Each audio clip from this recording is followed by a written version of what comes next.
আসসালামু আলাইকুম ওয়া রাহমাতুল্লাহি ওয়া বারাকাতুহু। ইন্নাল হামদালিল্লাহ নাহমাদুহু ওয়া নুসাল্লি আলা রাসূলিহিল কারীম। আম্মা বা'দ। সুপ্রিয় দর্শক, দেশের বাইরে যে যেখান থেকে এই মুহূর্তে আমাদের সাথে যুক্ত হয়েছেন সবাইকে স্বাগত জানাচ্ছি। আমি ওবায়দুল্লাহ আল কাফি। দেখছেন আপনাদের প্রিয় চ্যানেল নেক্সাস টেলিভিশনের নিয়মিত আয়োজন ব্যাকমেন্স বিস্কিটস নিবেদিত ইসলামী জীবন বিধান। সরাসরি সম্প্রচারিত আয়োজন শুরু করছি মহান রব্বুল আলামিনের পবিত্র নামে। বিসমিল্লাহির রহমানির রহিম। যিনি এক এবং অদ্বিতীয়, পড়ছি তার শানে। সুবহানাল্লাহি ওয়া বিহামদিহি আদাদা খালকিহি ওয়া রিদা নাফসিহি ওয়া জিনাতা আরশিহি ওয়া মিদাদা কালিমাতিহি। রাসূল করিম সাল্লাল্লাহু আলাইহি ওয়াসাল্লামের শানে পড়ছি আল্লাহুম্মা সাল্লি ওয়া সাল্লিম আলা আবদিকা ওয়া হাবিবিকা মুহাম্মাদিন ওয়া আলিহি ওয়া সাহবিহি আজমাইন। সুপ্রিয় দর্শক, আজও আমরা অন্যান্য দিনের মতো একটি নির্দিষ্ট বিষয় নিয়ে আলোচনা করব, আর তা হলো দ্রব্যমূল্যের ঊর্ধ্বগতি ইসলামের দৃষ্টিতে করণীয়। বর্তমান সময়ে আমরা খুব উদ্বেগের সাথে লক্ষ্য করছি যে আমাদের নিত্য প্রয়োজনীয় যে সামগ্রীগুলোর প্রয়োজন আমাদের নিয়মিত হয় সেগুলোর দাম বেড়েছে। সুপ্রিয় দর্শক, ইসলাম কি বলে? কেউ চাইলেই কি 1 টাকার পণ্য 100 টাকায় বিক্রি করতে পারবে? অথবা যিনি কৃষক, আমরা যদি একটু আগ থেকে বলি যে যিনি কৃষক পণ্য উৎপাদন করছেন তিনি পণ্যের ন্যায্য মূল্য পাচ্ছেন না, অন্যদিকে যিনি কিনে পণ্যটিকে ভোগ করছেন তিনিও ন্যায্য মূল্যে কিনতে পারছেন না। তো মাঝখানে যে মধ্যস্বত্বভোগী, আমরা এই বিষয়টি নিয়ে ইনশাআল্লাহ তাআলা আলোচনা শুনব। আলোচনার জন্য স্টুডিওতে আমন্ত্রিত হয়েছেন খ্যাতিমান ইসলামিক স্কলার, বিদগ্ধ আলেমে দ্বীন শেখ ডক্টর রফিকুল ইসলাম মাদানী হাফিজাহুল্লাহ। চলুন শুরুতেই আমরা শেখের সাথে সালাম বিনিময় করে নিচ্ছি। আসসালামু আলাইকুম রহমতুল্লাহি ওয়া বারাকাতুহু। ওয়ালাইকুম আসসালাম রহমতুল্লাহ বারাকাতুহু। শেখ কেমন আছেন? জি আলহামদুলিল্লাহ, আপনি ভালো আছেন? আলহামদুলিল্লাহ, আল্লাহ তাআলার শুকর ভালো আছি। আপনি অনেক ব্যস্ততার মাঝেও আমাদেরকে সময় দিচ্ছেন নেক্সাস পরিবারের তরফ থেকে এবং আমাদের সকল দর্শক শ্রোতার পক্ষ থেকে আপনাকে অনেক অনেক শুকরিয়া জানাচ্ছি। ধন্যবাদ আপনাকে। সুপ্রিয় দর্শক, যারা নেক্সাসের পর্দায় চোখ রেখেছেন এবং আয়োজনটি উপভোগ করছেন আপনাদেরকে প্রীতি এবং শুভেচ্ছা জানাচ্ছি। চলে যাব মূল আলোচনায়। যাওয়ার আগে জানিয়ে দিচ্ছি যে এই আয়োজনটি সরাসরি সম্প্রচারিত হচ্ছে, স্ক্রিনে প্রদর্শিত হচ্ছে একটি নাম্বার, তা ব্যবহারের মাধ্যমে আপনিও আমাদের সাথে যুক্ত হবেন এবং আমরা অজানা বিষয়গুলো জানতে চাইবেন, আমরা শাইখের কাছ থেকে সেগুলো জেনে দেওয়ার চেষ্টা করব। একই সাথে ফেসবুক এবং ইউটিউবে সরাসরি সম্প্রচারিত হচ্ছে আয়োজন, সেখানে মূল্যবান কমেন্টস করে আমাদের সাথেই থাকবেন। চলুন আমরা শাইখের কাছে চলে যাচ্ছি। শাইখ, আজকের বিষয় হলো দ্রব্যমূল্যের ঊর্ধ্বগতি। যেমনটি আমরা দর্শকদেরকে জানিয়েছি, ইসলামের দৃষ্টিতে করণীয় কী? আলহামদুলিল্লাহ, আসসালাতু ওয়াসসালামু আলা রাসূলিল্লাহি ওয়া বা'দ। এমন একটি বিষয়ে প্রশ্ন করেছেন যে বিষয়টি সমাজের একটা রূঢ় বাস্তবতা এবং এটি আমাদের দেশের জন্য এক দীর্ঘ তিক্ত অভিজ্ঞতার নাম, যার সাথে আমরা দেখতে পাচ্ছি ক্ষুদ্র ব্যবসায়ী থেকে শুরু করে একদম রাষ্ট্রপ্রধান পর্যন্ত রাষ্ট্রের প্রতিটি স্তরের লোকজন কোনো না কোনোভাবে, বিশেষ করে আমাদের দেশের আমলাতান্ত্রিক জটিলতা এর সাথে সাংঘাতিকভাবে জড়িত। কিন্তু বিষয়টি এত চারটিখানি অথবা হালকা বিষয় নয় যে দ্রব্যমূল্য বেড়ে গেল আর জনগণ কষ্ট পেল, বাস। নো, আমি যদি কোরআনের আলোকে বলি তাহলে বলবো যে আল্লাহ সুবহানাহু ওয়া তাআলা কোরআনে বলছেন, ওয়াল্লাযীনা ইউযুনাল মুমিনিনা ওয়াল মুমিনাতি বিগাইরি মাকতাসাবু, যারা অন্যায়ভাবে মানুষদেরকে কষ্ট দেয়, বিশেষ করে ইমানদারদেরকে কষ্ট দেয়, ফাকাদ ইহতামালু বুহতানা ওয়া ইসমাম মুবিনা, তারা স্পষ্ট গুনাহ এবং বুহতানের গুনাহ বহন করে। বুহতান কাকে বলে? বুহতান হলো অপবাদ। নবীজি সাল্লাল্লাহু আলাইহি সাল্লাম এটি আরও সুন্দর করে ব্যাখ্যা করেছেন একটা হাদিসের মধ্যে, যে হাদিসে নবীজি সাল্লাল্লাহু আলাইহি সাল্লাম বলেছেন, ইজতানিবু আনিসাবিল মুবিকাত, তোমরা নিজেদেরকে ধ্বংসাত্মক 7টা বিষয় থেকে রক্ষা করবে। তোর মধ্যে একটি বিষয় হলো বুহতান, কোনো সতীসাধ্যী নারীর বিরুদ্ধে জিনা ব্যভিচারের অপবাদ লাগানো। এটা কিন্তু সাংঘাতিক গুনাহ, অনেক বড় গুনাহ, শিরিকের মতো গুনাহ, কতলের মতো গুনাহ, জাদুর মতো গুনাহ, হত্যার মতো গুনাহ। এরকম 7টাকে বাছাই করে একসাথে আনা হয়েছে। তো মানুষকে যে কষ্ট দেওয়া হচ্ছে এবং সেটি হলো মৌলিক বিষয়ে একজন মানুষের খেয়ে পরে বেঁচে থাকার রাইট, এটা প্রতিটা মানুষ ডিজার্ভ করে। এটা either he is Muslim or non-Muslim. Either he is believer or he is non-believer, atheist also. যাই হোক না কেন, আল্লাহ সুবহানাহু ওয়া তাআলা দুনিয়াতে মানুষকে কিন্তু চান্স দিয়ে যাচ্ছেন। আল্লাহ সুবহানাহু ওয়া তাআলা এটা বলেননি যে শুধুমাত্র ঈমানদারদেরকে আমি সুযোগ সুবিধা দিব। ইব্রাহিম আলাইহিস সালাম যখন দোয়া করেছিলেন ওয়ারযুকহু মিনাস সামারাত, যে আল্লাহ সুবহানাহু ওয়া তাআলা আপনি কি করেন, ইজাল হাযা বালাদান আমিনান ওয়ারযুক আহলাহু মিনাস সামারাত মান আমানা মিনহুম, যারা ঈমানদার তাদেরকে ফল ফলাদি রিজিক দেন। আল্লাহ জবাবে বলছেন ক্বালা ওয়ামান কাফারা ফাউমাত্তিহু কালিলান, যারা কাফের বেঈমান তাদেরকে কিন্তু আমি দুনিয়া দিয়ে যাব। অতএব দুনিয়া এটা প্রত্যেকের রাইট রয়েছে। সমাজের সর্বস্তরের মানুষকে যারা কষ্ট দেয় এদের চাইতে মানে নিন্দনীয়, বর্বর এবং মানবতার শত্রু, মানবরূপী, আনোয়াররূপী জানোয়ার আর কেউ হতে পারে না, যেটি আমরা আমাদের সমাজে দেখতে পাচ্ছি। নবীজির হাদিস দিয়ে আমরা দলিল দিচ্ছি। নবীজি বলছেন মানে ইহতাকারা তাআমান আরবাঈনা লাইলাতান, কোনো ব্যক্তি যদি 40 দিন পর্যন্ত খাদ্য মজুত করে রাখে, এই জন্য যে সে কৃত্রিম সংকট তৈরি করে দ্রব্যমূল্য বৃদ্ধি করবে, ফাকাদ বারি আল্লাহু মিনহু ওয়া বারি আমিন আল্লাহ, তাহলে আল্লাহ এবং তার সাথে কোনো সম্পর্ক নাই, আল্লাহ তার থেকে সম্পর্ক ছিন্ন করেন।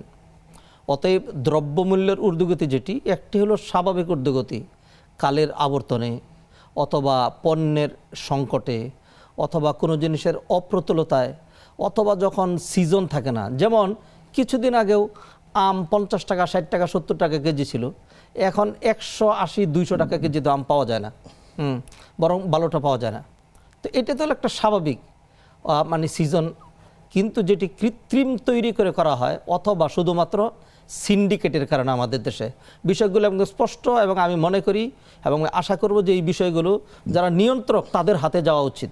বড় বড় ব্যবসায়ীগুলো তারা সিন্ডিকেট করে এবং রাষ্ট্রের কিছু শক্তি সেখানে সিন্ডিকেট করে, বিশেষ করে আমলাতান্ত্রিক জটিলতায় আমি সেটিতে ভুগছি, আপনি ভুগছেন, আমরা প্রত্যেকেই ভুগছি। 1000 টাকা নিয়ে বাজারে যাওয়ার পরেও সেখানে একটা পলিথিন ভরে না। হ্যাঁ, তাহলে আমি আর আপনি না হয় 2000, 3000 টাকার বাজার করে ফেললাম, কিন্তু এমন হয়তো প্রান্তিক জনগোষ্ঠী যারা আমাদের সমাজে তারাই তো বেশি, এবং যারা আমাদের দেশের অর্থনীতির চাকা ঘুরাচ্ছে তাদের সংখ্যাই তো বেশি। তো তারা কামাই করছে 1 টাকা 2 টাকা করে, আর এই সিন্ডিকেট করে লক্ষ লক্ষ টাকা মেরে দিয়ে এই দ্রব্যমূল্যের ইচ্ছা করে যে সমস্ত মূল্য বৃদ্ধি করা হচ্ছে, এটার জন্য আদালতে আখিরাতে আল্লাহর সামনে দাঁড়াইতে হবে। নবীজি সাল্লাল্লাহু আলাইহি ওয়াসাল্লাম হাদিসে বলছেন খায়রুন নাস আনফাহুম লিন-নাস, মানুষের মধ্যে তারা সবচেয়ে বেশি উত্তম যারা মানুষের উপকার করে। অতএব স্বাভাবিকভাবে যারা মানুষকে ক্ষতির দিকে ঠেলে দেয়, যারা মানুষকে কষ্টের দিকে ঠেলে দেয়, হ্যাঁ, একজন মানুষকে কষ্ট দেওয়া এটা হারাম, একটা জানোয়ারকে কষ্ট দেওয়া হারাম। আর অন্যদিকে একটা প্রাণীকেও যদি কেউ সহযোগিতা করে আল্লাহ সুবহানাহু ওয়া তাআলার মাধ্যমে জান্নাতের ফয়সালা করেন। অতএব দ্রব্যমূল্যের যেই খামাখা ঊর্ধ্বগতি আমাদের দেশে, এটির লাগাম টেনে ধরা উচিত, সেই জন্য সচেতন হওয়া উচিত। যারা এর পিছনে রয়েছেন, এটার তো লাগাম আমি আর আপনি টেনে ধরতে পারবো না। আমরা আমাদের সাধ্য অনুযায়ী হয়তো মিডিয়াতে দুটো কথা বলতে পারবো, একটু পরামর্শ দিতে পারবো। কথা যদি শক্ত হয় তাহলে সেটি নিয়ে আবার মানে এটার কাউন্টার শক্তি প্রয়োগ করে সেটা আরেকটা জানুয়ারি, বরং এটা যদি আমলে নেওয়া হয় তাহলে সেইটাই হবে আসল কথা। এটা আমাদের ইমানি দায়িত্ব, আমরা আমাদের ইমানি দায়িত্ব থেকে সেই কথাগুলো বলছি। নবীজি সাল্লাল্লাহু আলাইহি ওয়াসাল্লাম বলছেন মান রাআ মিনকুম মুনকারান ফালিয়ুগাইয়িরহু বিয়াদি, যে কোনো ব্যক্তি কোনো গর্হিত অন্যায় যেগুলো প্রত্যক্ষ করবে তার উপর ইমানি দায়িত্ব হলো শক্তি প্রয়োগ করে সেটাকে চেঞ্জ করে দেওয়া। তা শক্তি প্রয়োগ করার ক্ষমতা তো আমাদের নেই, এবং আমরা শক্তি প্রয়োগের পক্ষেও না। আমরা সেই জন্য এই যে টিভির মাধ্যমে, খুতবার মাধ্যমে, বলার মাধ্যমে যে মানুষকে কষ্ট দিয়েন না, রাষ্ট্রের সুবিধা প্রান্তিক জনগণ ভোগ করবে সবার আগে, আর আমাদের দেশের সুযোগ সুবিধা ভোগ করে তথাকথিত মিথ্যাবাজ বাটপার রাজনীতিবিদেরা, এবং যারা নাকি রাষ্ট্রের মাখনগুলো খাচ্ছে, রাষ্ট্রের সুবিধাগুলো নিচ্ছে, যাদের জন্য গাড়ি ফ্রি করে দেওয়া হয়েছে, ড্রাইভার ফ্রি করে দেওয়া হয়েছে, বাবুর্চি ফ্রি করে দেওয়া হয়েছে, যাদের জন্য মানে কাপড় ধোয়ার এবং মালি বাগান পরিচর্যা করার মানে একজন মানুষের জন্য 20 জন মানুষকে খাটানো হচ্ছে, তাদের বেতন দেওয়া হচ্ছে। এত মাখন বুক করার পরেও 2 নম্বরই, 3 নম্বরই, 14 নম্বরই করে রাষ্ট্রের সবটাই তারাই কয়েকজন বুক করতে হবে, রাষ্ট্রের লক্ষ লক্ষ মানুষ কষ্ট করবে। সেই ক্ষেত্রে আমরা যদি চুপ থাকি তাহলে সেটা আমাদের জন্য হারাম হবে। সেই জন্য সেই কথাগুলো বলা, যারা নাকি দ্রব্যমূল্যকে ঊর্ধ্বগতির দিকে ঠেলে দিচ্ছেন আদালতে আখিরাতের ভয় করে, আল্লাহকে ভয় করে, এবং স্বাভাবিক জেন্টালিটি, ভদ্রতা এবং স্বাভাবিক ন্যূনতম মানবিকতার কারণে আপনাদেরকে বলবো আল্লাহর রাস্তায় আল্লাহকে ভয় করুন, দ্রব্যমূল্যের লাগাম টেনে ধরুন, জিনিসপত্রের দাম আর বাড়ায়েন না, মানুষের অবস্থা নাবিশ্বাস হয়ে গিয়েছে। যদি সুযোগ সুবিধাই বুক করতে থাকেন, একটা পর্যায়ে এমন হবে যার সুবিধা বুক করতে পারবেন না। অতএব সুবিধা বুক করার জন্য হলেও, নিজের স্বার্থটা চিন্তা করে হলেও, অথবা দীর্ঘমেয়াদী স্বার্থ চিন্তা করে হলেও দ্রব্যমূল্য যারা ইচ্ছা করে বাড়িয়ে দিচ্ছেন, সিন্ডিকেট করে নিজেরা অন্য দিক দিয়ে পয়সা মারার জন্য, তেলের দাম, গ্যাসের দাম, কারেন্টের বিল, দ্রব্যমূল্যের বিল, সকল কিছুর যেগুলো বাড়িয়ে দিচ্ছেন, সেটার জন্য আল্লাহর ভয় দেখাচ্ছি এবং মানবতা স্মরণ করিয়ে দিচ্ছি। আল্লাহ সুবহানাহু ওয়া তাআলা বুঝার তৌফিক এনায়েত করেন। আমিন ইয়া রাব্বাল আলামিন। শেখ, আমরা আরও শুনবো, কিন্তু একটি বিরতি নিচ্ছি ইনশাআল্লাহ তাআলা। সুপ্রিয় দর্শক, দেখছেন আপনাদের প্রিয় আয়োজন ব্যাকমেস বিস্কিটস নিবেদিত ইসলামী জীবন বিধান। অনুষ্ঠানের এই পর্যায়ে নিচ্ছি ছোট্ট একটি বিজ্ঞাপন বিরতি, ফিরছি একটু পর, আমাদের সাথেই থাকুন।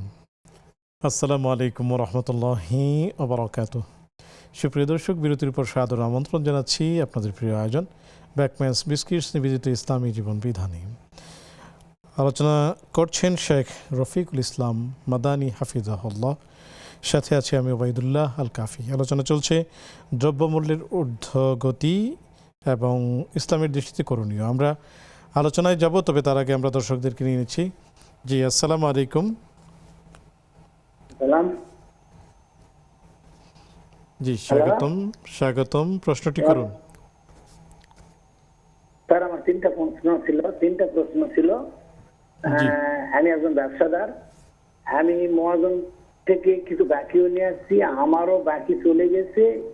এই অবস্থায় আমি হজ করতে চাচ্ছি এবং কি পর্যায়ে ঋণ পরিশোধ করতে হবে। ওই ঋণ পরিশোধ যদি আমি করতে যাই তাহলে আমার ব্যবসা থাকে না, আমি যদি আবার কালেকশন করে নিয়ে আসি আমার ব্যবসা থাকে না। 1 নম্বর প্রশ্ন। 2 নম্বর প্রশ্ন, গত 1.5 বছর হচ্ছে আমার ওয়াইফ মারা গেছে, হঠাৎ করে মারা গেছে। তার থেকে আমি কোনো মাপ সাপ নিতে পারিনি। ফিসাবিলিল্লাহ, আল্লাহ, আমি তাকে মাপকে দিয়েছি, কিন্তু কি করলে আমি তার থেকে মাপ পাবো। 3 নম্বর প্রশ্ন, আমার বাবা মারা গেছে, আমরা 3 ভাই 1 বোন। জমি জমার ব্যাপারে বোন এখানে জমি পায়, আমরা দিতে বাধ্য। বোন স্বইচ্ছায় বলিছে, ভাই তোমরা ওই দুই জমি আমাকে দাও, আর বাদ বাকি এগুলা তোমরা সব ভাগ খেলাও। ভাই ওই 2 জমি দিলে আমি ফিসাবিলিল্লাহ, এবং ওখান থেকে আমার বোন মসজিদে কিছু দান করেছে। এখন বোন ফারাজ করে আর অল্প কিছু হয়তো পায়, কিন্তু সে নিজে মুখে বলে গেছে যে ওই 2 জমি দিলে আমি আর কোনো জমি নিব না, আমি তোমরা সবগুলা ভাগ খেলাও। এতে কি আমাদের বোনের বোনের ওই দায়িত্বটা কি আমাদের দেওয়া হয়ে গেছে, জমিটা কি দেওয়া হয়ে গেছে? জি, প্রিয় দর্শক, আমাদের সাথেই থাকুন, শেখ উত্তর দিবেন ইনশাআল্লাহ তাআলা। জি, আসসালামু আলাইকুম রহমতুল্লাহ। জি, আসসালামু আলাইকুম রহমতুল্লাহ। জি, কে আছেন আমাদের সাথে? আমি আব্দুল সালাম বলছিলাম ঠাকুরগাঁও থেকে। জি, স্বাগতম, প্রশ্নটি করুন। দুটা প্রশ্ন করব। জি। 1 নম্বর প্রশ্ন হইল যে জানাজার দোয়াটা আরবিতে যদি না পারা যায় বাংলা বললে হবে কিনা, যদি বাংলাটাও না হয় তাহলে রব্বানা আতিনা ফিদ দুনিয়া এটা বলা যাবে কিনা, এটা হলো 1 নম্বর। 2 নম্বর হইল যে দুধ খাওয়ার পরে কুলি করা নবীর সুন্নত, এটা কি ইসলামী সুন্নত মোতাবেক ঠিক আছে কিনা, এই দুটা প্রশ্ন জানার জন্য চাচ্ছি। জি, আমাদের সাথেই থাকুন, সহায়ক উত্তর দিবেন ইনশাআল্লাহ তাআলা। আসসালামু আলাইকুম রহমতুল্লাহ। ওয়ালাইকুম আসসালাম ওয়া রাহমাতুল্লাহ। হুজুর, আমার দুইটা প্রশ্ন। জি, জি, স্বাগত, প্রশ্নগুলো করুন। 1 নম্বর প্রশ্ন, মক্কা শরীফের ঘরে অর্থাৎ কাবা শরীফের ঘরে যে 5 ওয়াক্ত নামাজ পড়া হয়, এটা জোহর এবং আসর নামাজে এক সাইডে খালি রাখা হয়, মাগরিব, এশা, ফজর কোনো খালি রাখা হয় না। এটার কারণ কি একটা আমি জানতে চাচ্ছি। 1 নম্বর। জি, জি। 2 নম্বর, যে আমরা যে 5 ওয়াক্ত নামাজ পড়ি, কোরআনের কোন সূরায় এটা উল্লেখ আছে? জি, আমাদের সাথেই থাকুন, সহায়ক উত্তর দিবেন ইনশাআল্লাহ তাআলা। আসসালামু আলাইকুম রহমতুল্লাহ। আসসালামু আলাইকুম।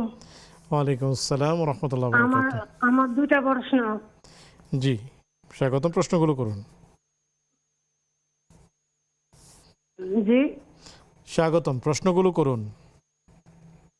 প্রশ্নগুলো হচ্ছে নামাজ পড়ার সময় আমি ভুলে ভুলে যদি এ-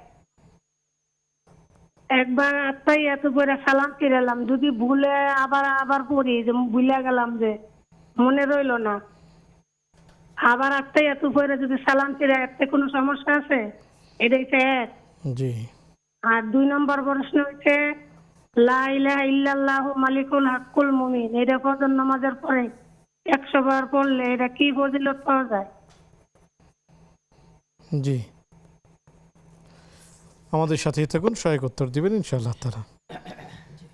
শেখ, আমরা কি আলোচনায় যাব না প্রশ্ন বানে জর্জরিত? আমরা অনেকগুলো প্রশ্ন চলে আসছে। প্রশ্নে যাই, জি, পরে শেষের দিকে আমরা আবার একটু আলোচনা ইনশাআল্লাহ। শুনবো ইনশাআল্লাহ।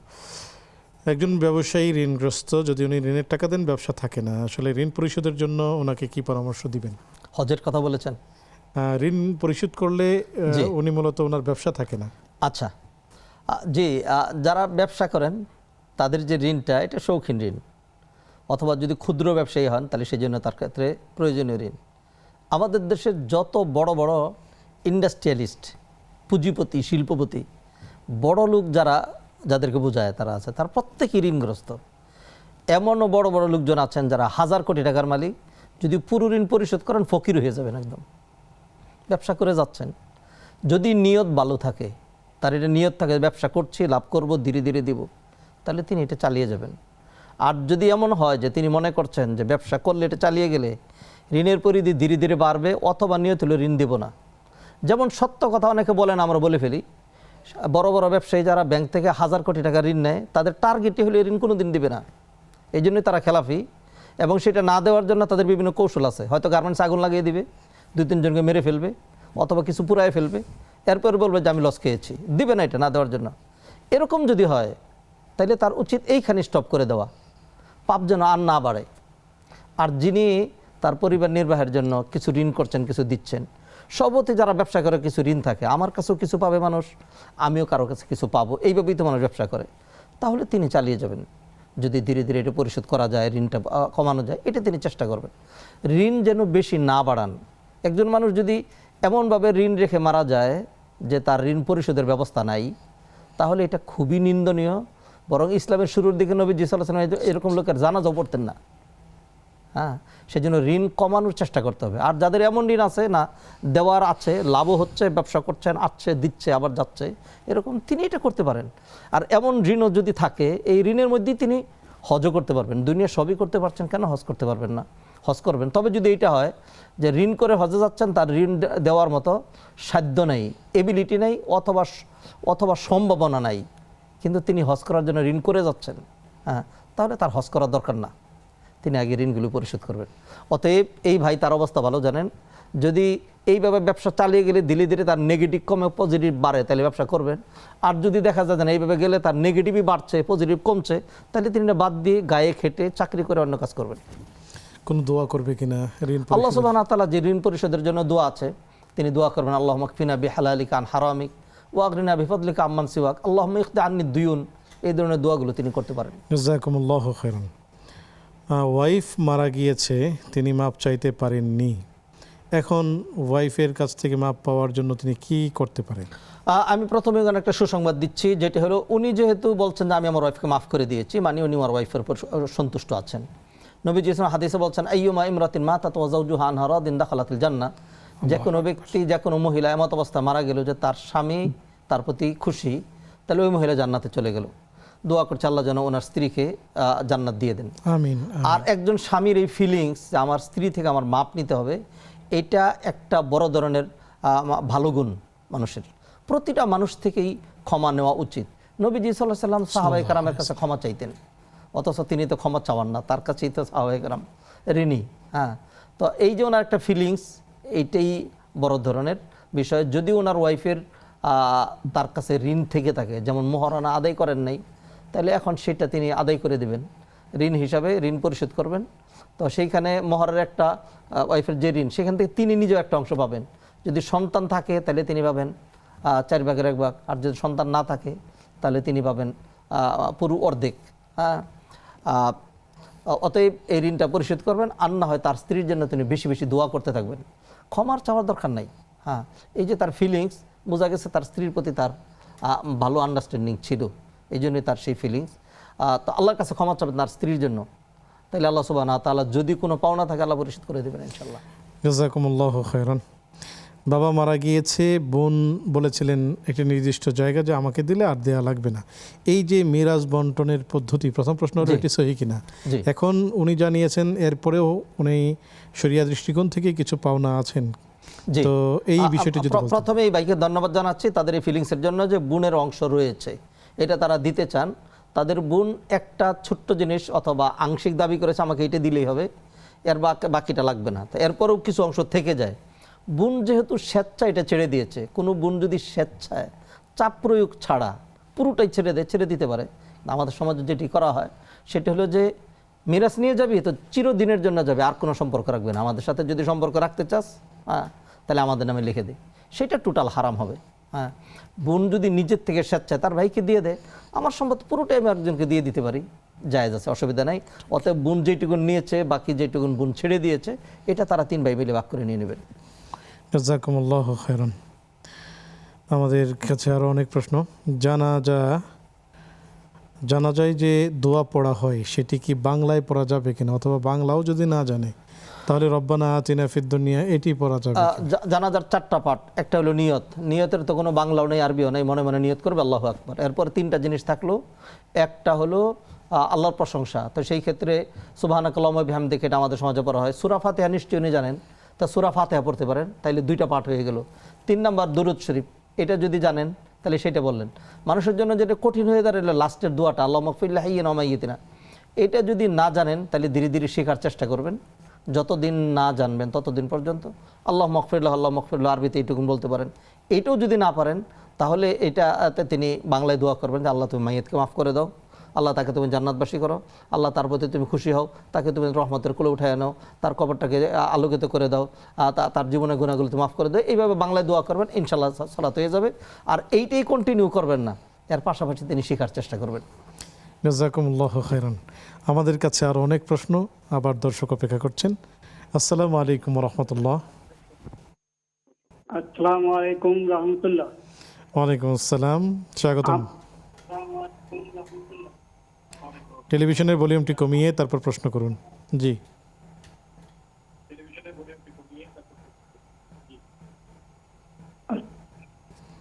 আসসালামু আলাইকুম।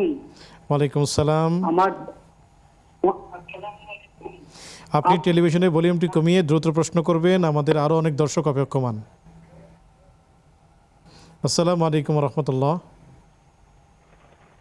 কে আছেন আমাদের সাথে? ওয়ালাইকুম সালাম। জি। আমি আমার দুটো প্রশ্ন। প্রথম প্রশ্ন হলো, চেষ্টা করি ওজুর নামাজ পড়ার, তাইতুল ওজুর নামাজটা আমার যে সময় চলে আসছে, এই সময়টা আমার তাইতুল ওজুর নামাজটা পড়া যাবে কিনা? কখন? মানে নামাজের যে বিশুদ্ধ সময় চলে আসছে, এই সময়তে তাইতুল ওজুর নামাজ জি জি জি জি। শুক্রবার আমি এক মসজিদের নামাজ পড়তে যাই, সেখানে গিয়ে ঘরটা পরিষ্কার করা লাগে। সেই হলো সেই ঘরের ভিতরে আমি স্যান্ডেল কাপড় ঢুকে পরিষ্কার করতে পারবো।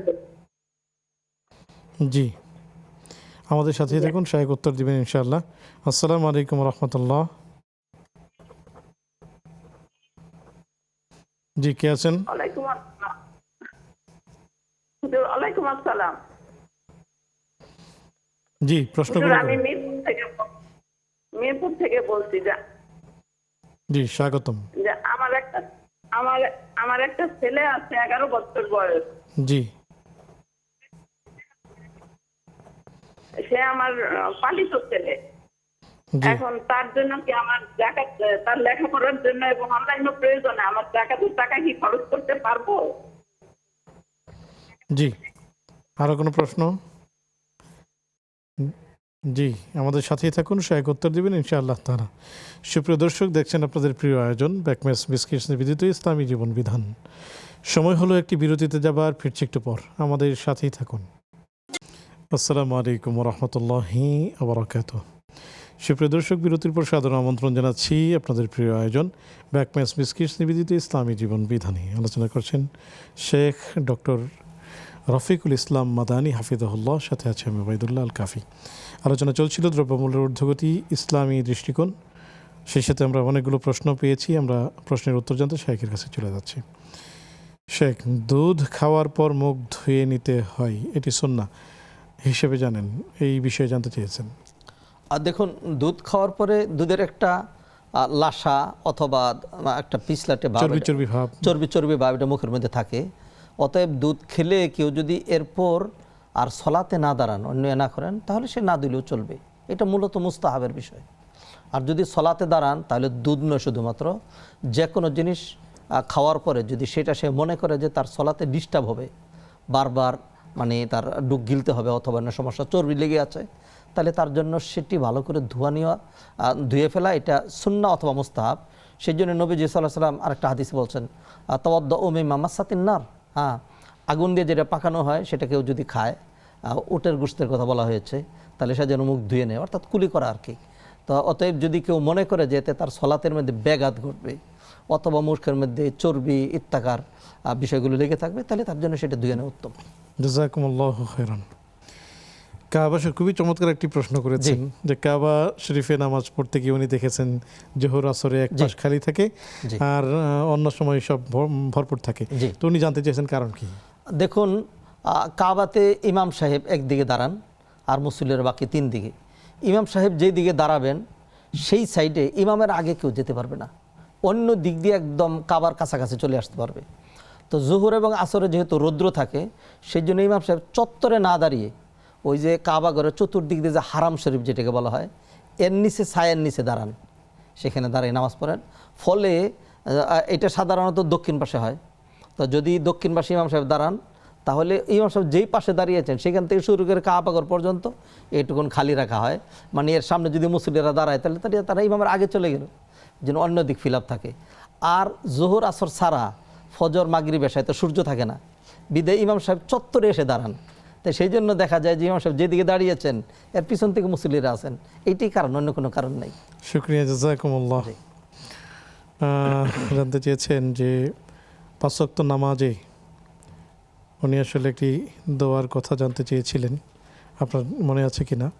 নামাজের সময় 5 ওয়াক্ত সালাতের দলিল কোরআনে আয়াত, কোরআনে আয়াত আছে কিনা? যে আয়াত দিয়ে সাব্যস্ত। আসলে হুবহু কোরআন থেকে একজন সাধারণ মানুষ সব বের করতে পারবেন না, সেই জন্য তাফসির এবং উলামাদের প্রয়োজন। এবং সলাত আমরা যেটা বলি, আপনি এই 2 রাকাত সলাতও শুধু কোরআন দিয়ে পড়তে পারবেন না। যেন কেউ যদি মনে করে যে না কোরআনই হবে, হাদিস লাগবে না, যেমন আমাদের সমাজে একটা ফিরকা বের হয়েছে যারা মুনকিরুল হাদিস, আহলে কোরআন নয়, যারা হাদিস অস্বীকারী, এটা হারাম। কোরআনের যেই আয়াতগুলো দিয়ে 5 ওয়াক্ত সালাত সাব্যস্ত, আমি 2টো আয়াত বলে দিচ্ছি। একটি আয়াত হলো ওয়া আকিমিস সালাতা তরাফাইন নাহারি ওয়া যুলাফা মিনাল লাইল ইন্নাল হাসানাতি ইউযহিবনা সাইয়্যাত যালিকা যিকরা লিয-যাকিরিন।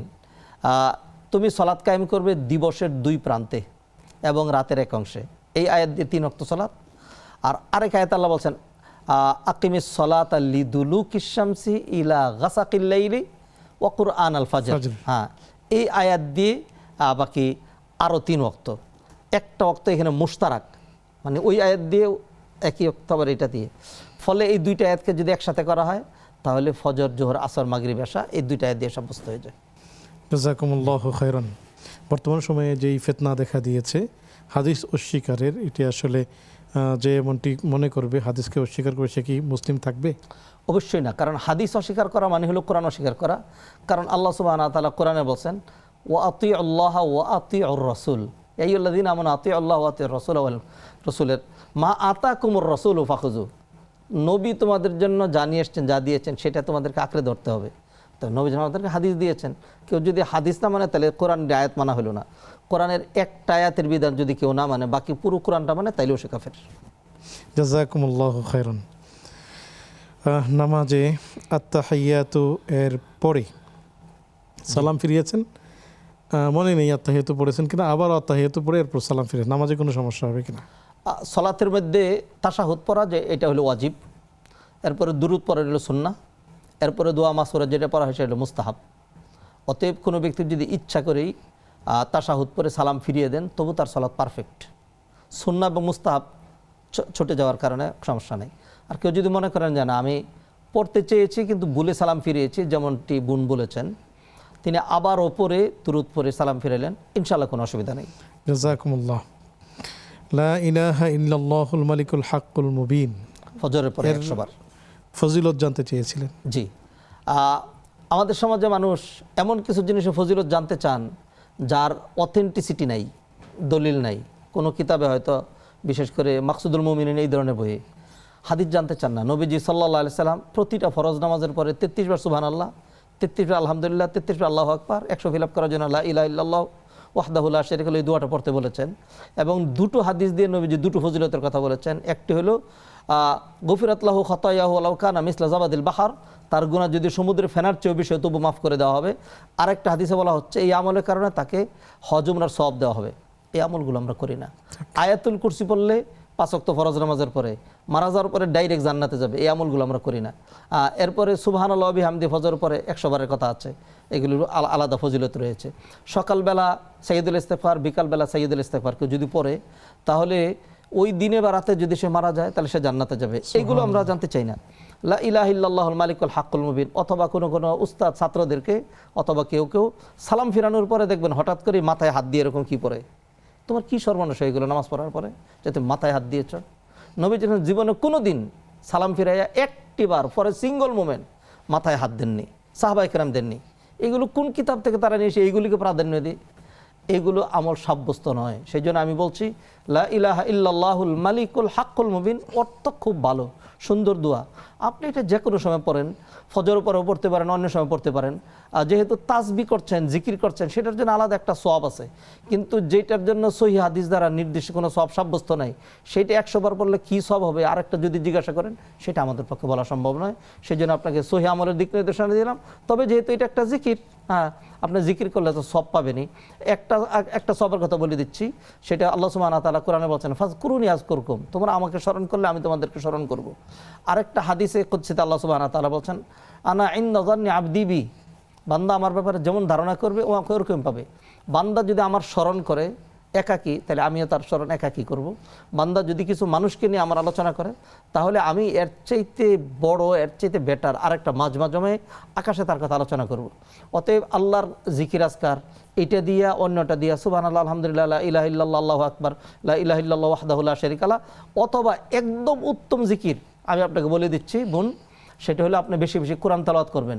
নবীজি সাল্লাল্লাহু আলাইহি ওয়াসাল্লাম বলেছেন আফদালুল ইবাদাতি বাদাল ফারিদাতি তিলাওয়াতুল কোরআন, তিলাওয়াতুল কোরআন। ফজরের পরে 3 বার 3 কুল পড়া, এটা সুন্নাহ সাব্যস্ত। অতএব ওপেন রাখবেন এগুলো, যেগুলো নবীজি সাল্লাল্লাহু আলাইহি ওয়াসাল্লাম নির্দিষ্ট সংখ্যায় বলেছেন সেটা নির্দিষ্ট সংখ্যায় বলবো।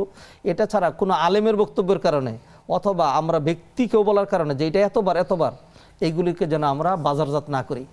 জাযাকুমুল্লাহু খাইরান। আসসালামু আলাইকুম ওয়া রাহমাতুল্লাহ। ওয়ালাইকুম আসসালাম। আমি প্রশ্ন করতে চাচ্ছিলাম যে দোয়ায়ে নূর সিজদায় পড়া যাবে নফল নামাজ, সুন্নাত নামাজ পড়তে হবে? জি, আরো কোনো প্রশ্ন? জি না, আসসালামু আলাইকুম। ওয়ালাইকুম আসসালাম। আসসালামু আলাইকুম ওয়া রাহমাতুল্লাহ। ওয়ালাইকুম। স্বাগতম, প্রশ্নটি করুন। যে আমার একটা প্রশ্ন ছিল, আমার একদম আমাকে তালাক সম্বন্ধে জানার কথা। আমাকে 2 বার তালাক মাসানো বলি কিছুদিন আগে। এখন তার আগে 6 বছর আগে একবার বলছিল, আমি কোন সাথে সংসার করতে পারবো? আমার জি, পরিষ্কার, প্রশ্নটি পরিষ্কার হয়নি। যে আমার হাজবেন্ড আমাকে 2 বার তালাক দিছিল, জি দরকার হচ্ছে। তার 6 বছর আগে একবার তালাক দিছিল, একবার বলছিল, জি এখন 2 বার বলছে। তাহলে কি আমি ওনার সাথে সংসার করতে পারবো? জি, শায়েখ উত্তর দিবেন ইনশাআল্লাহ তাআলা। আমাদের সাথেই থাকুন। সুপ্রিয় দর্শক, দেখছেন আপনাদের প্রিয় আয়োজন ব্যাকপেন্স বিস্কিটস নিবেদিত ইসলামী জীবন বিধান। অনুষ্ঠানের পর্যায়ে নিচ্ছি ছোট্ট আরও একটি বিজ্ঞাপন বিরতি। ফিরছি একটু পর, আমাদের সাথেই থাকুন। আসসালামু আলাইকুম রহমতুল্লাহি বারাকাতুহু। সুপ্রিয় দর্শক, বিরতির পর সাদর আমন্ত্রণ জানাচ্ছি আপনাদের প্রিয় আয়োজন ব্যাকমেস বিস্কিটস নিবেদিত ইসলামী জীবন বিধানে। আলোচনা করছেন শেখ ডক্টর রফিকুল ইসলাম মাদানী হাফিজাহুল্লাহ, সাথে আছে আমি ওবাইদুল্লাহ আল কাফি। পেয়েছি আপনাদের বেশ অনেকগুলো প্রশ্ন, জানতে চলে যাচ্ছি সরাসরি শেখের কাছে। শেখ, যদি বলতেন যে তাহিয়াতুল ওযু নামাজের যে নিষিদ্ধ সময়গুলো আছে তখন পড়া যাবে কিনা? দেখুন, নিষিদ্ধ সময়ে যে সলাৎগুলো নিষেধ সেটা হলো মুতলাকা নরমাল সাধারণ নফল নামাজ নিষেধ, সাধারণ নফল নামাজ। কিন্তু ওই সময় যে জানাজা পড়া যায়, ওই সময় কারো যদি ফরজ কাজা থাকে তাহলে হানাফি মাযহাবতে ফরজ নামাজ এটা পড়তে পারবে। আর যেই না সলাৎগুলোর ব্যাপারে জমহুর উলামা একরাম, যখন মানে অধিকাংশ উলামা একরাম মতামত দিয়েছেন, সেটা হলো জাওয়াতুল আসবাব, কোনো কারণে যেই সলাতের অস্তিত্ব হয়। যেমন একজন তোয়াফ করেছে, তোয়াফের 2 রাকাত সলাত, সূর্য উঠছে, সূর্য ঠিক অবস্থায়, সূর্য ডুবছে, কোনো দেখার বিষয় নেই, সকল মাযহাবের মতে সেইটা বলতে পারবে। কারণ এই 2 রাকাত সলাতের অস্তিত্ব হয়েছে তোয়াফটা করার কারণে, এটা একটা। তা সেইভাবেই দুখুলুল মসজিদ, মসজিদে ঢুকার কারণে এই 2 রাকাত সলাতের অস্তিত্ব হয়েছে। তাহিয়াতুল ওযু কেউ যদি পড়তে চায়, ওযু করার কারণে এটার অস্তিত্ব। ফলে কেউ যদি মনে করেন যে তিনি তাহিয়াতুল ওযু পড়বেন, দুখুলুল মসজিদ পড়বেন, এই ধরনের জাওয়াতুল আসবাব যেগুলো, সেগুলোর জন্য নিষিদ্ধ সময় নেই, অর্থাৎ নিষিদ্ধ সময় তিনি পড়তে পারবেন ইনশাআল্লাহ। জাযাকুমুল্লাহু খায়রান। নামাজের ঘর পরিষ্কার করার সময় স্যান্ডেল পা দিয়ে সেই ঘর পরিষ্কার করতে পারবেন কিনা? মসজিদের ভিতরে স্যান্ডেল পায়ে দেওয়া জায়েজ রয়েছে। তবে যদি মসজিদ এমন হয় যে এটা টাইলস পরিষ্কার করা মানুষ এখানে সালাত আদায় করবে, আপনি ময়লা স্যান্ডেল নিয়ে পারাচ্ছেন অথবা কার্পেট, সেটা নিষেধ। আপনি কাবাতে দেখবেন অনেক সময় তোয়াফ অনেকে করছেন, তো সেটাকে তারা স্যান্ডেল পায়ে দিয়ে দীর্ঘক্ষণ হাঁটতে হয়, স্যান্ডেল পায়ে দিয়ে করছেন, কোনো গুনাহ হবে না, কারণ এটাকে বারবার পরিষ্কার করা হচ্ছে। কেউ যদি মসজিদ অবমাননা করার জন্য অথবা মসজিদ নোংরা করার জন্য করে তাহলে কবিরা গুনাহ হবে। যেটা পাক পবিত্র জায়গা, সেই জায়গার শ্রদ্ধা হলো জুতা খুলে প্রবেশ করা। মুসা আলাইহিস সালাম যখন আল্লাহর দরবারে গেলেন, তখন আল্লাহ সুবহানাহু ওয়া তাআলা ডাক দিয়ে বললেন, ইখলানা আলাইক ইন্নাকা বিল ওয়াদিল মুকাদ্দাসি তুয়া। মুসা, জুতা খুলে আসো, তুমি যেখানে আসছো দামি উপত্যকা। অতএব সাধারণ আদব হলো আমাদের দেশের মসজিদগুলোতে আমরা স্যান্ডেল খুলে সেখানে ঢুকবো। কিন্তু একজন পরিষ্কার করছেন, পানি কাদা পরিষ্কার করার জন্য তার সুবিধার্থে তিনি স্যান্ডেল পায়ে দিয়ে করছেন, এটাকে আবার ফ্রেশ করে পরিষ্কার করে বের হবেন, ইনশাআল্লাহ কোনো অসুবিধা নেই। জাযাকুমুল্লাহু খায়রান।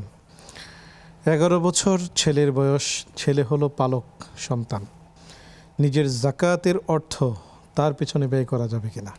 যেটা পালক সন্তান, যেটাকে প্রতিপালন করা হয়, সেটা আসলে সন্তান না। আল্লাহ সুবহানাহু ওয়া তাআলা বলেন, উদউহুম লিআবাইহিম হুয়া আকসাতু ইনদাল্লাহ। তোমরা তাদেরকে তাদের বাবা মার দিকে নিসবত করে ডাকবে, তা সে হলো আসল তাদের সন্তান। অতএব যদি পালক পুত্র হয় আর তিনি সেটাকে তার যাকাতের টাকা দিয়ে পড়াশোনা করাইতে চান, জায়েজ আছে, করতে পারেন। তবে আমি বলবো যে একজন মানুষ, আপনি এতটা বিত্তশালী, আপনি যাকাত দেন, আর আপনি একটা সন্তান প্রতিপালন করেছেন, কেন করলেন জানি না, আপনার কি সন্তান আদি না থাকার কারণে যদি হয়ে থাকে, তাহলে এইটি আপনার সন্তান। আপনি তো আপনার বৈধ টাকা যেগুলি, জরুরি টাকা যেগুলো আছে, সেইখান থেকে পড়াশোনা করাইতে পারেন, আলাদা সওয়াব পেলেন, জাকাতটা অন্যদেরকে দিতে পারেন। তবে যেহেতু যদি এটা হয় যে না, আমি আমার টাকা পয়সা দিয়ে পড়াবো না, জাকাতের টাকা দিয়ে করাবো, তাহলে জায়েজ রয়েছে, যেহেতু আপনার আপন সন্তান না, আপন সন্তানের ক্ষেত্রে সেটা করা জায়েজ নেই। কিন্তু আমি পরামর্শ দিব, যেহেতু আপনি এতটা সম্পদশালী যে আপনাকে জাকাত দিতে হয়, ফলে জাকাতটা আপনি আপনার গরিব আত্মীয় স্বজনকে দেন, অন্যদেরকে দেন। একজন তালিবুল ইলমকে পড়াবেন, সেটা আর আপনি তাকে প্রতিপালন করেছেন, সে আপনার আপন সন্তান না, কিন্তু সেটা আপনার সন্তানের মতোই। আর আমাদের সমাজে এরকম যাদেরকে প্রতিপালন করা হয়, যারা প্রতিপালন করে তাদেরকে কিন্তু আব্বা আম্মাই ডাকে। অতএব একটা ছেলে আমাকে বাবা ডাকছে, একটা ছেলে আমাকে মা ডাকছে, আমি তাকে জাকাত ছাড়া আমার আসল পয়সাটা দিতে পারি না। আমি এনকারেজ করছি, জায়েজ রয়েছে, কিন্তু আমি এনকারেজ করছি আসল টাকা থেকে তার পেছনে খরচ করার জন্য। জাযাকুমুল্লাহু খায়রান। শেখ, সিজদায় গিয়ে দোয়া ইউনুস পড়া যাবে কিনা? সিজদা এটা দোয়ার একটা উত্তম জায়গা। নবীজি সাল্লাল্লাহু আলাইহি ওয়াসাল্লাম হাদিসে বলছেন, আকরাবু মা ইয়াকুনুল আবদু মির রাব্বি হুয়া সাজিদ। একজন বান্দা যদি সিজদায় চলে যায় তাহলে সে আল্লাহর খুব কাছাকাছি চলে যায়। সেই জন্য নবীজি উপদেশ দিয়েছেন, ফাআকসিরু ফিহি মিনাদ দোয়া, তোমরা বেশি বেশি দোয়া করবা। তো যেই দোয়াগুলো করবে আদইয়া মাসুরা যেগুলো, সেগুলোর ক্ষেত্রে কারো কোনো ইখতিলাফ নাই, সকল মাযহাব একমত। সকল ওলামা একরাম মাসুরা, যেগুলো কোরআনের দোয়া, যেগুলো হাদিসের দোয়া। তো দোয়া ইউনুস তো সুন্দর একটি দোয়া, লা ইলাহা ইল্লা আনতা সুবহানাকা ইন্নী কুনতু মিনাজ জালিমিন। যেই দোয়া পরে ইউনুস আলাইহিস সালাম মাছের পেট থেকে তিনি মুক্তি পেয়েছেন এবং আল্লাহ ওয়াদা করেছেন ফাস্তাজাবনা লাহু ওয়া নাজ্জাইনাহু মিনাল গাম্মি ওয়া কাযালিকা নুনজিল মুমিনিন। এমনি ভাবে ইমানদার বিপদে পড়ে যদি আমাকে ডাক দেয় আমি তাকে উদ্ধার করব। অতএব সেজদায় কেউ যদি দোয়া পড়েন তাহলে পড়তে পারবেন, আর অন্যান্য দোয়াগুলো পড়তে পারবেন। জাযাকুমুল্লাহু খাইরান। শেখ, স্বামী তালাক দিয়েছিল 6 বছর আগে। শেখ, আমরা আরো একজন দর্শককে যুক্ত করছি। আসসালামু আলাইকুম ওয়া রাহমাতুল্লাহ। ওয়ালাইকুম আসসালাম। জি, স্বাগতম। জি, আমি একটা প্রশ্ন করতে চাচ্ছিলাম। জি, প্রশ্নটি করুন। জি, আমি হজ করতে ইচ্ছুক, কিন্তু আমার মাহরাম নাই। কিন্তু এখন দেখতেছি যে এজেন্সির মাধ্যমে যে মহিলাদের একটা কাফেলা আছে বা গ্রুপ আছে, ওর দিয়ে নিয়ে যায়। তো ওরা কি যাওয়া যায়? যাবে? জি জি জি, আমাদের সাথেই থাকুন, সহায়ক উত্তর দিচ্ছেন ইনশাআল্লাহ তাআলা। আসসালামু আলাইকুম ওয়া রাহমাতুল্লাহ। আমি প্রশ্ন করতে চাচ্ছি। জি, আমি প্রশ্ন করছি যে আমরা যখন রুকুতে যাই তখন কি দুই পায়ের মাঝখানে দৃষ্টিটা রাখবো না সিজদায় দৃষ্টি রাখবো? আর যখন সিজদা দিব তখন কি কপালের দিক দৃষ্টিটা রাখবো? জি, আমরা বুঝতে পেরেছি, সহায়ক উত্তর দিবেন ইনশাআল্লাহ তাআলা। আমাদের সাথেই থাকুন। শেখ, যদি বলতাম যে 6 বছর আগে স্বামী 1 তালাক দিয়েছেন, এখন 6 বছর পরে 2 তালাক একসাথে দিয়েছেন, এখন কি তার সাথে সংসার করা যাবে কিনা? প্রথমে একটি ভূমিকা দিতে চাচ্ছি, সেটি হলো তালাকের উত্তরগুলো আমরা টিভি থেকে দিতে চাই না, কারণ এখানে লম্বা উত্তরের সময় আমাদের থাকে না। তালাকটা হালকা বিষয় না, এটা জটিল বিষয়। এইটার কারণে একটা উত্তর দিয়ে দিলাম, আমল করতে শুরু করলেন, বিস্তারিত বুঝলেন না, জিনা বিচার হবে। অথবা এমন কথা বলে দিলাম যেটা কারণে তারা বিচ্ছিন্ন হয়ে গেল, তাহলে স্বামী স্ত্রীর মাঝখানে ভাঙ্গন ধরিয়ে দিলাম। আমরা সেইখান থেকে আল্লাহর কাছে আশ্রয় চাই। তবু যেহেতু প্রশ্ন করেছেন, হালকা করে বলতে চাচ্ছি, সেটা হলো 4 মাযহাব হানাফি, শাফি, মালিক, হাম্বলি, তাদের মতামত হলো কোনো ব্যক্তি যদি একসাথে 3 তালাক দেয় অথবা একাধিক তালাক দেয়, 2 তালাক দেয়, তাহলে সেটা পতিত হবে। অতএব স্বামী যদি আগে 6 বছর আগে একটা তালাক দিয়ে থাকেন, সকল ওলামার মধ্যে 1 তালাক হয়ে গিয়েছে, তিনি মালিক ছিলেন 2টার। এখন এরপরে যে তিনি আরও 2টা একসাথে দিয়ে দিলেন, এটা হানাফি, শাফি, মালিক, হাম্বলি 4 মাযহাব মতে আরও 2 তালাক হয়ে গেছে। তাহলে 3টার মালিক ছিলেন, 3টা তো হয়েই গেছে, তাহলে স্ত্রী থাকবে না। এটা হলো একটা। কিন্তু আরেকটা মাযহাব আছে, সেটা হলো শেখ ইবনে তাইমিয়া সহ অসংখ্য উলামায়ে কেরামের এবং দলিলের আলোকে কোরআন আল্লাহ বলছেন আত-তালাকু মাররাতান, 2 বার তালাক দিতে পারবে, 3য় বার তালাক দিলে আর সে স্ত্রী থাকবে না। ফাইন তাল্লাকাহা ফালা তাহিল্লু লাহু। তাহলে তিনি তালাক দিয়েছেন 2 বার। প্রথম দিয়েছিলেন 6 বছর আগে 1 বার, আর এরপরে তিনি 2টা একসাথে দিয়েছেন। একসাথে 2টা দেওয়া, 3টা দেওয়া, এটা কিন্তু 1 বার। তাদের ব্যাখ্যা হলো এটা। কারণ আমি যদি সকালবেলা 10 বার এভাবে খাই একসাথে বলে 1 ঘন্টা, তাহলে কাউকে জিজ্ঞাসা করলো যে কয়বার খেয়েছি, 1 বারই বলা হবে। তাহলে একসাথে কেউ যদি বলে আমি তোমাকে 3 লক্ষ তালাক দিলাম, তাইলেও 1টা তালাকই হবে। তো এই অনুযায়ী তালাক হয় 1টা, ফলে 2 তালাক হয়ে গিয়েছে। আমি পরামর্শ দিচ্ছি, আমাদের এই যে টিভির যে উত্তর, এইটার উপর তিনি যেন আমল না করেন। আমল করে যদি কোনো ভ্রান্তিতে পড়েন, তাহলে সেটার জন্য আমরা গুনাহগার হব না। আমি ওনাকে পরামর্শ দিচ্ছি, আমাদের দেশে বড় বড় মাদ্রাসা আছে, বড় বড় মসজিদ আছে, সেখানে তিনি লিখিত দিবেন, তারা লিখিত ফতোয়া দিবেন যে এই বিধান এইভাবে এই সমাধান করা লাগবে, এটাই সেইভাবে যেন তিনি আমল করেন। জাযাকুমুল্লাহু খাইরান। শেখ, মাহরাম ছাড়া হজ করা যাবে কিনা? মাহরাম ছাড়া হজ করা না করা এটা নতুন মাসালা না, এটা প্রাচীন মাসালা। মা আয়েশা রাদিয়াল্লাহু তাআলা আনহার মাযহাব ছিল আরও আগের থেকেই, যে প্রতিটা মহিলা কি মানে মাহরাম পাবে নাকি, যার মাহরাম নেই সে কী করবে। তো সেই জন্য মূল বিষয় যেটা মাহরামের, সেটা হলো নারীর যেন কোনো রকম নিরাপত্তা সমস্যা না হয়। আজকের এই আধুনিক যুগে, বিশেষ করে বর্তমানে যে ফ্লাইটে যাওয়া হয় গ্রুপে এবং সেইখানে থাকে যাবতীয় সব কিছু সিকিউর, সেখানে যদি নারীদের গ্রুপের মধ্যে অন্য নারী যেতে চান, তাহলে এটা যেতে পারবেন। আজ থেকে 3-4 বছর আগ পর্যন্ত রাষ্ট্রীয়ভাবে আমাদের দেশের সরকার, যেহেতু এখানে হানাফি মাযহাব বলবৎ, এবং সৌদি আরবের সরকার সেখানে যদি হাম্বলি মাযহাব অধিকাংশ আমল করা হয়, এটাকে খুব শক্ত করে ধরে রাখছিল। এখন কিন্তু রাষ্ট্রীয়তেও এটা উঠিয়ে দেওয়া হয়েছে, কোনো মহিলা যদি অ্যাপ্লাই করে মাহরাম ছাড়া, তাহলে সৌদি সরকার বৈধভাবে তাকে ভিসা দিয়ে দিবে। অতএব এমন কোনো গ্রুপে যদি যান যেখানে অন্যান্য মহিলারা আছে, অথবা ওনার অন্য কোনো দূরবর্তী আত্মীয় এলাকাবাসী আছেন, যে হঠাৎ কোনো প্রয়োজন হলে একটা মেডিসিন কিনতে হবে অথবা একটা কেনাকাটা লাগবে, তাকে একটু সময় দিতে হবে, এটা দিতে পারবেন। তাহলে এই ধরনের যদি নিরাপদ থাকে তাহলে তিনি যেতে পারেন মাহরাম ছাড়াও ইনশাআল্লাহ। জাযাকুমুল্লাহু খাইরান। শেখ, আমাদের এখানে সর্বশেষ আমাদের বোন জানতে চেয়েছিলেন দুই পায়ের মাঝখানে, জি মূলত সালাতে রুকুর সময়, জি জি জি রুকুর সময় কোথায় রাখবেন? দুই পায়ের মাঝখানে রাখবেন দৃষ্টি, না সিজদার জায়গায় রাখবেন? সলাতের মানুষের বিভিন্ন রকম অবস্থা, একটা হলো দাঁড়ানো অবস্থা, রুকুর অবস্থা, সেজদা অবস্থা, আর তাশাহুদের অবস্থা, ধরুন মোটামুটি 4টা অবস্থা। ওলামায়ে কেরাম কেউ কেউ এখানে ডিটেলস করেছেন। তারা বলেছেন যখন মানুষ দাঁড়িয়ে সলাত আদায় করবে তখন তিনি সেজদার দিকে তাকিয়ে থাকবেন, যখন রুকুতে যাবেন তখন দুই পায়ের মাঝখানে, আর যখন তাশাহুদে বসা থাকবেন তখন তিনি সেজদার দিকে, আবার কেউ বলছেন যে না ওই যে আঙ্গুল নাড়ায় যে আঙ্গুলের দিকে তাকাইয়া করবেন। তো এইভাবে বিভিন্ন, তবে একটা মতামত যেটা প্রাধান্য দিচ্ছি সহজ, সেটা হলো সর্বাবস্থায় সেজদার দিকে তাকায় থাকা। অতএব রুকুতে কেউ যদি সেজদার দিকে তাকায় থাকে তাইলেও শুদ্ধ, অথবা কেউ যদি দুই পায়ের মাঝখানে তাকান তাইলেও শুদ্ধ ইনশাআল্লাহ। দুইটার যে কোনোটা করবার অসুবিধা নেই। জি, জাযাকুমুল্লাহু খাইরান। শেখ, আমরা অনুষ্ঠানের শেষ পর্যায়ে চলে এসেছি।